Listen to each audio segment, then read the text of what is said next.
Welcome to Luca and Miguel. Enjoy the video.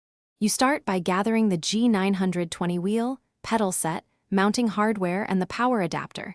Make sure the Xbox is updated and a controller is working. First, clamp the wheel to a stable desk or rig, tighten until the base stops moving. Next, plug the USB-A cable into the Xbox front port. Connect the power brick to the adapter and a wall outlet. Once done, power the console and leave the wheel uninitialized while you move to calibration.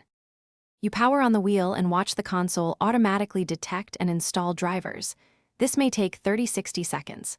Then, rotate the wheel fully left and right and press each pedal so the system records inputs. Go into your racing game's controller settings and set steering range and force feedback intensity. Start low and increase gradually. If the Xbox Accessories app requests a firmware update, accept it. Updates fix compatibility and improve force feedback, so make sure to complete that. You finish by running a short test lap to tune force feedback, steering sensitivity, dead zone, and pedal deadband. Tweak until steering feels natural. Once satisfied, secure the pedal base and wrist check clamps so nothing shifts during play.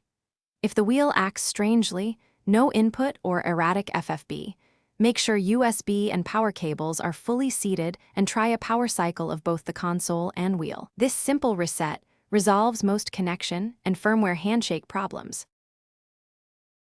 Thanks for watching and please subscribe. It's the best investment you'll ever make.